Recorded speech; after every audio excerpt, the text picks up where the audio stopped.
Well, hello everybody, and welcome back. So glad you tuned in today. Yeah, today we're going to have I don't know if you want to call it controversial program or not. I think it's pretty straightforward. Should you leave the shrink wrap on your records? That's one question. How about, should you put TERGIKLEEN on your records? That's another thing apparently is controversial. I was watching a live stream the other night. There was a fella on there, and he was talking about how you can't leave the shrink wrap on your records because over a period of time, it's going to destroy the record cover. You're going to see all kinds of, it's going to make a big mess of the record cover. It's not going to be good for it. And I'm like, you seriously? That's what you think? Let's have a look. A case in point. This record right here. Ted Nugent and the Amboy Dukes. Marriage on the Rocks, Rock Bottom. Okay. I bought this record about maybe 6-7 years ago, I guess it was. Maybe not that long, about 5 years ago. It was still sealed. And this is from 1974 or 73, this record. And so it was like 45 years sealed. And the reason I bought it sealed, it's a black record, people. And you know how hard it is to get this? I used to have the record, but it had ring wear and stuff on it. So I'm at the process of my record collecting journey. I want to get a minty one. So I bought one that's still sealed. And I had it sealed up until here last year or the year before. I did a video. It's called Sealed to Revealed. And I did this record. I opened it up, made a video about it.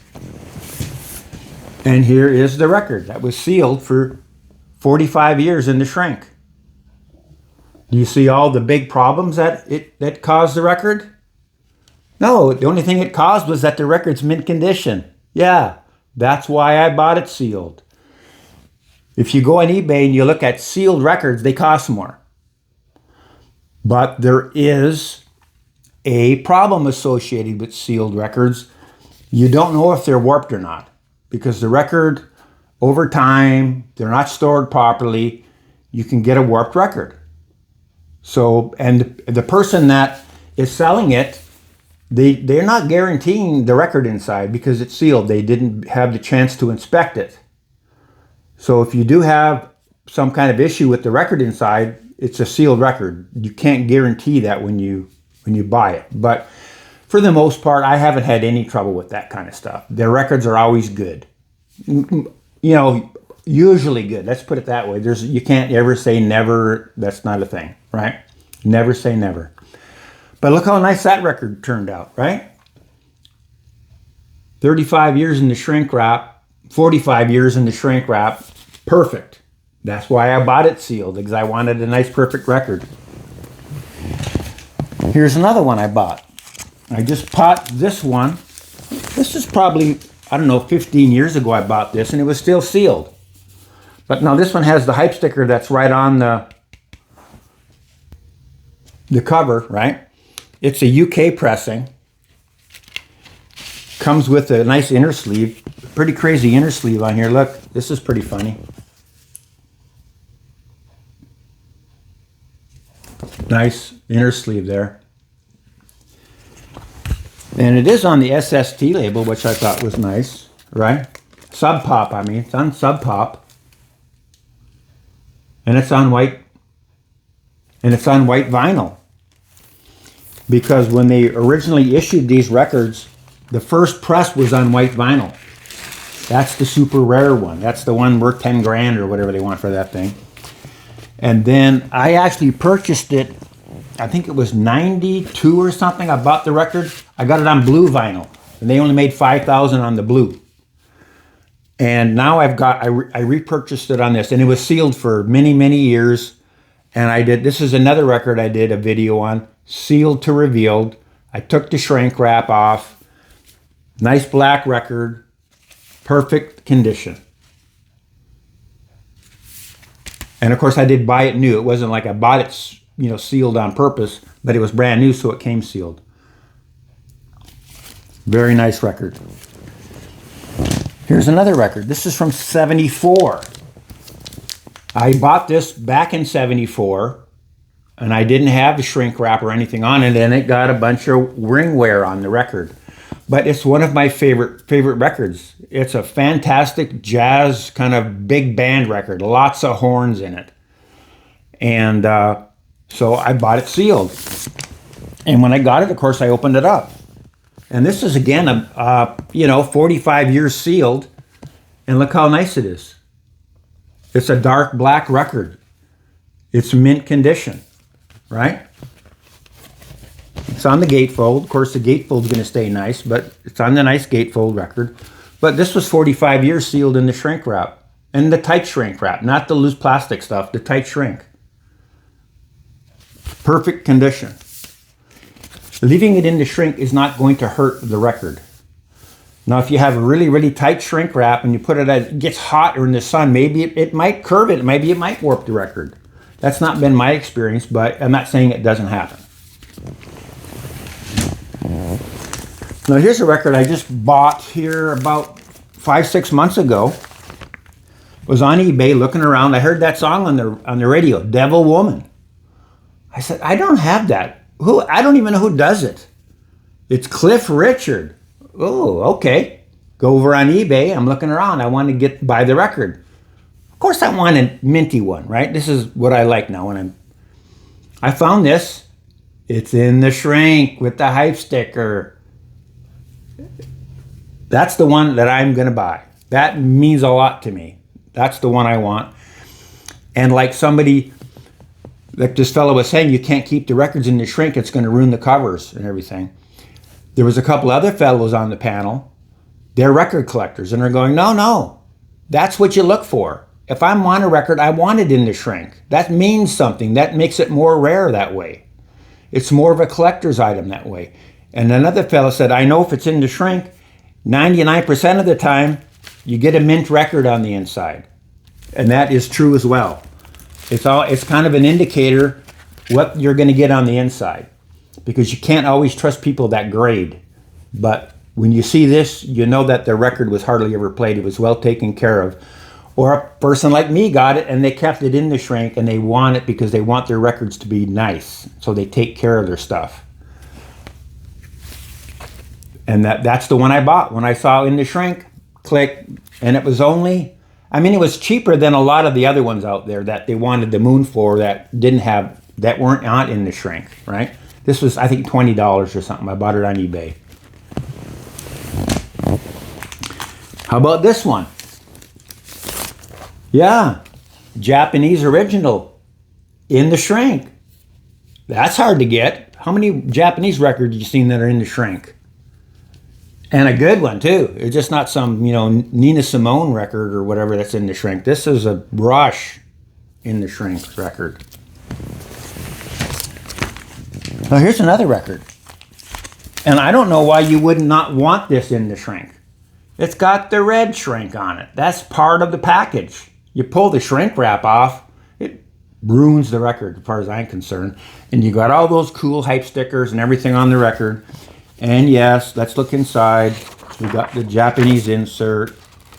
You got this, folks, in the record still. Yeah, all those cool stickers, right, that you get with the record. Those are nice.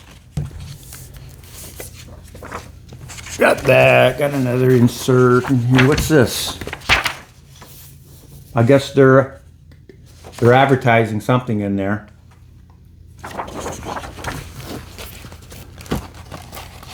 And then that's the OG insert, right, with all the lyrics on it.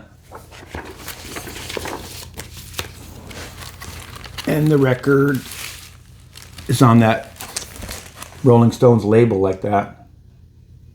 But I'm not taking the shrink off this thing. This is the way I want it, definitely. I have that red shrink on it. That's cool. Let me pick this up over here. Try to stick that stuff back in here right away so I don't get it all messed up, right? But yeah, look at this one. You don't see that often. You don't get the sticker page a lot of times. Nice stickers in that record. What else we got? Okay, music on vinyl. They've always got their little logo on the top.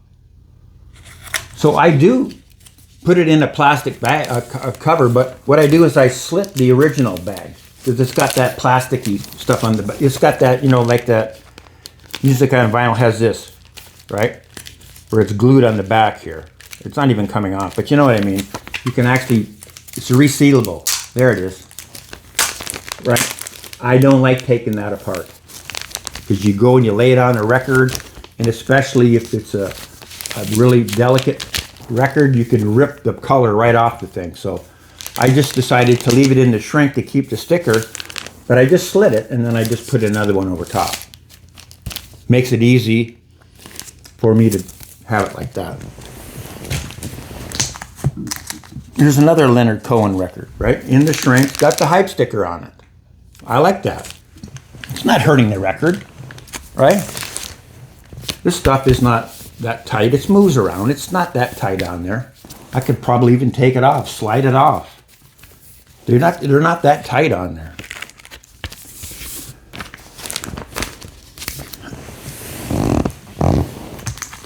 Same idea again. Got the hype sticker on it. And here's another one now. Now this one didn't have any hype stickers, didn't have anything. It's a really, really beautiful record. It's one of the last Leonard Cohen records. His son actually produced this record. It's on a gatefold, and I was really wanting to know what was inside the gatefold. It's nice. So even though this is a black record, it would probably benefit from staying in the shrink. I took it off, and it's going to be fine.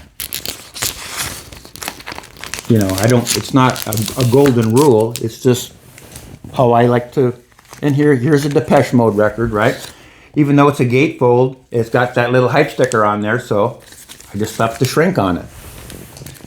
It's in the shrink. Right, I like that. There's another Depeche Mode. It's a double LP. No hype stickers, no nothing, but it's still in the shrink. It's not hurting anything. Again, same thing again. Porcupine Tree. This is a EU import, 2LP. It's in the shrink. If somebody ever goes to sell this record down the road somewhere and it's in the shrink, it's automatically worth more money. That's what people like me and a lot of other folks are looking for. That means something. And then another thing I do, this record's already opened up, but I double bag it. I put the OG cover that's already opened up, and I put that on top, and then I put the other bag on the outside to protect that plastic. I'm trying to protect all these records that are in the shrink. They have another bag over top of it to protect the valuable shrink, the precious. Got to protect the precious shrink wrap. It's delicate. Same thing again here. Still in the shrink. Got the rhino sticker on it. And the last but not least, Steely Dan 2 Against Nature. This is got the bag with the analog on it. Yeah. Now I made a video about this record. The 2 Steely Dan records from Acoustic Sounds, yeah. And this one has a sticker on it like this. And after I did the video, Chad Kassem got his warehouse people to get every record out of all the boxes and take that sticker off. Because this sticker doesn't belong on this record. And I pointed it out to Mr. Kassem, and he took all the stickers off. So now we got a collector's item. I got one with the sticker on it. Very cool. Right? Let's talk about this for a while. The next thing. TERGIKLEEN. This stuff, if you've been watching my channel, I'm in love with this. This makes my records sound fantastic. The surfactant that's in this stuff really can deep clean your records. It's able to take the film. When those records are made, they're made under a lot of pressure and there's a lot of heat. There's a lot of gases that are given off in the process. And I think a lot of those gases, they actually solidify on the vinyl itself. And it's interfering with the trackability of the record. And you have to be able to get that stuff, that film that's on the record, you have to be able to get it off. This stuff is able to dig through that stuff and gets it off. Or whatever it's doing, right? All I know is if I run it through the spin clean and I vacuum my record, they sound fantastic. I can hear an improvement in fidelity.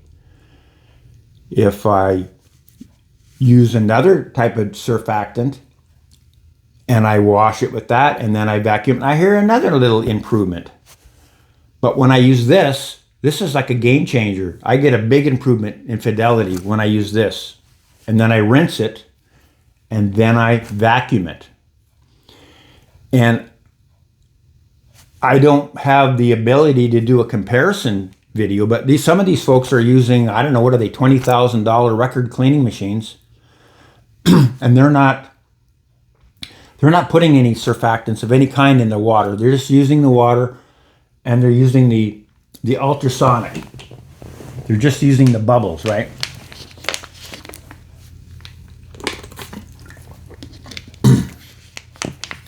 Excuse me. You're just using the bubbles to clean the record surface. And they sound better. Well, they should. They're cleaning the record. But I'm using this stuff. They're not. So this is my opinion, this is what I believe. If I'm just using water and I'm using ultrasonic and I clean the record, my record's going to sound better than theirs because I'm using that. And now, Patrick's got the Humming Guru. That's not a $20,000 record cleaning machine, but it's still an ultrasonic. A lot of people like it. He's using this in the wash, and then he uses a rinse cycle. Why is he using this if he's got ultrasonic? Because it sounds better after. He can tell this makes the record sound better. At least from the last reports, that was what he was doing. I'm not sure if he's doing that today, but that's what he was doing. I'm pretty sure he's still doing it. And the report from the individual was that TERGIKLEEN, now he knows some folks that supply the plastics and the polymers and all that to the places that make records. And I guess the question was asked, well, what do y'all think about this stuff? And they're like, well, that stuff, we don't know about that stuff. Maybe it might hurt the record down the future somewhere. We don't know. We think maybe. No, it's not going to hurt anything. I have used that last. You put it on your records. It made it sound better. And it was supposed to preserve the vinyl and all that. Who knows? Maybe in the future it will not be good. It's fine. I've got it on a lot of records. It hasn't hurt anything at all. If you're not melting the vinyl when you're cleaning it, I don't think it's going to hurt anything. I think it's a fantastic thing. But this stuff has to be rinsed off. It stays on your record if you don't rinse it off. And it'll actually not come off, right? It'll add noise to the record. So you just rinse it off, you're fine. You rinse it off, you vacuum it off, you have to get it off your record. You can't leave it on there. So if you watch my video about it, I've added a rinse cycle to get it off. It's because I just bought another spin clean for $75, and for the $75, I'm getting a rinse cycle, and it's adding so much fidelity to my records. I'm so happy to find it. And a lot of folks, like the Record Man, he's used this stuff. He says it's fantastic. It's the best. It makes his record sound the best of anything. And so anyway, I thought we'd just talk about that fun stuff for a while. Just make a short little video. Let me all know what y'all think. What's your experience with the shrink or not to shrink, or some people think it's really cool. I got to rip the shrink off. The shrink's horrible. I don't want it on my records. What is it doing? Why do you even want it on there? you know, I like it. It's in the shrink with the hype sticker, right? I'm a record collector. I've been collecting records for 50 years. I know when I go to sell it, that record is more valuable. I know when I want to buy one, it's more valuable. And it's even, let's just take a record. It's not a real obscure record. There's a number of them out there. But now I've got one that's in the shrink with the hype sticker. Now it's actually creating a bit of rarity to the record, right? It's just more valuable that way. I like it. You know, it's not hurting the record. That's the bottom line. I've just demonstrated it does not hurt your record. So if you take it off, you know, you can actually, it's more susceptible to wear that way. But a lot of folks, what they do, right? They'll keep it in an outer sleeve, and then they put the record on the back. So they're never really actually taking the record in and out of the sleeve. But for the most part, I think the record wear comes from, you know, sliding it in and out of your record shelf, right? And some of these older records that I had from back in the day, from when I bought it in the 70s, and I was able to keep the shrink on them, those records were still like brand new 50 years later. The shrink protected them. But after so many years of that, that shrink does kind of decay, and it starts tearing and coming apart. So anyway, you've got the record for 50 years. It's still perfect. And now we're putting them in the outer sleeves. You know, back in the 70s and the 60s, we didn't have outer bags. That wasn't a thing. But in the 80s was the first time I saw, and it had those kind of milky plastic outer sleeves. I bought a lot of those, got rid of all that. Then I started buying the Japanese outer sleeves with the plastic, the resealable ones. Got rid of all of that. Yeah. Now we're using, there's a bunch of these type, you know, the really clear outer sleeves that are nice and thick, really protect your records nice. These are, I've got all my records in these now. It's fantastic. Really love that idea. So thanks for watching. Don't forget to subscribe if you're new and like the video. That's always really important. And bye for now.